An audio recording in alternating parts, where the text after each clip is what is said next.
Hi, it's me again, and a warning, if you're currently drinking a cup of tea, I suggest you put it down, because when I read this headline the first time, I bloomin' nearly spat my tea out all over my computer.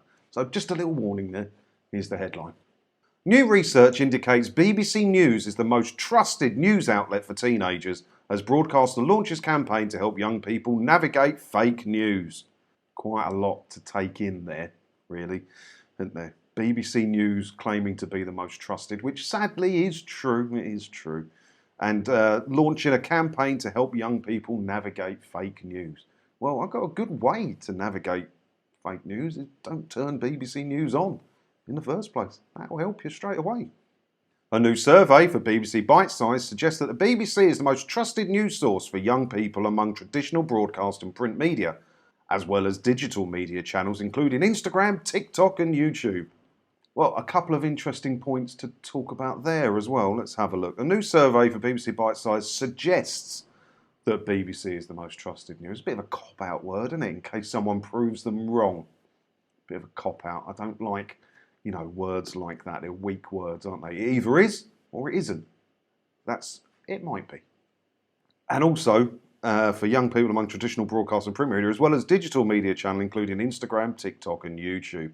Yeah, if you want to help navigate fake news, probably don't get your news from TikTok and Instagram, maybe. Maybe, or am I just old? Am I that old now that I wouldn't trust anything I saw on TikTok or Instagram? I am old, but come on.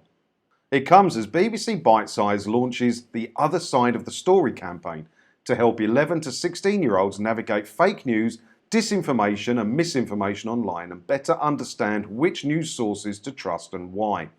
More things to pick through there, right. So, the BBC, who run the most trusted news network of them all, are going to help 11 to 16-year-olds navigate fake news. In other words, they're going to say, everything else you can't trust, but you can trust us because we're the BBC. And because you're 11 to 16, you don't know the full history of some of the stuff we've done. You can trust us 11 to 16-year-olds. That's basically what they're saying. And then it says here, better understand which news sources to trust and why. Trust us, we're the BBC. We've done this. Look, this was us. We're helping you. Trust us, we're the BBC. The research also suggests that young people trust politicians less than they trust social media influencers to tell them the truth about the news.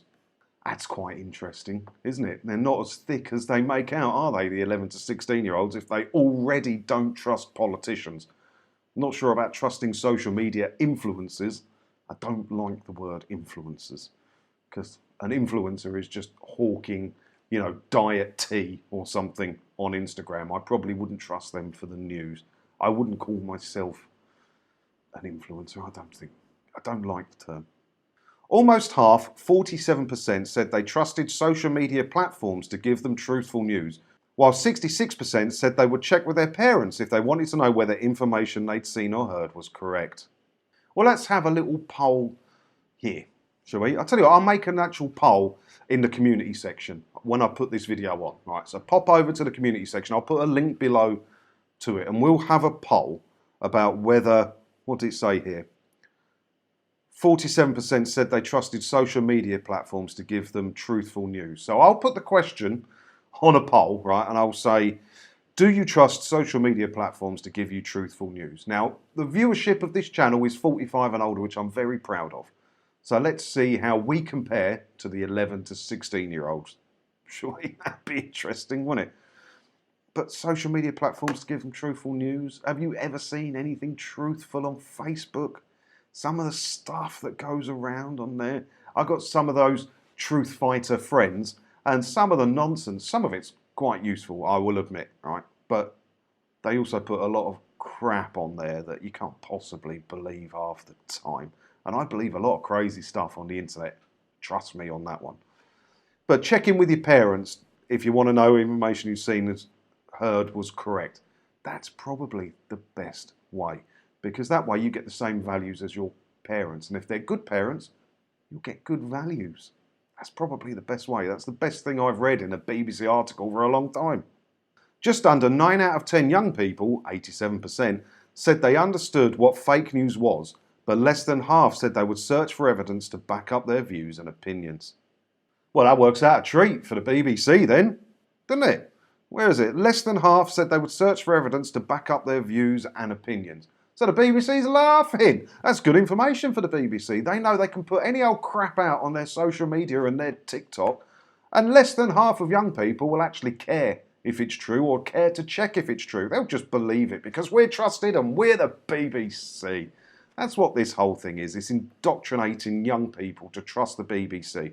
Because the BBC need to get right in with the young people because they are the licence fee payers of the future. And if they don't like you, they don't trust you, they're not going to pay your licence fee. That's all this is about, indoctrinating young people to trusting the BBC. Whereas people of my age, I'm pretty much the same age as most of my viewers out there, I think it's quite safe to say we don't trust the BBC, right? What do you think about this then? It just sounds like indoctrination to me. Trust us, young people, you can trust us, and then in a few years' time you can pay us too. That's what it sounds. That's what it sounds like, isn't it? But let me know what you think about it all down in the comments below. And as always, thank you for watching. Don't forget to hit the subscribe button, because that way, hopefully, you can watch some of my fake news in a future video, because no one trusts me, unlike the BBC. Ta-da.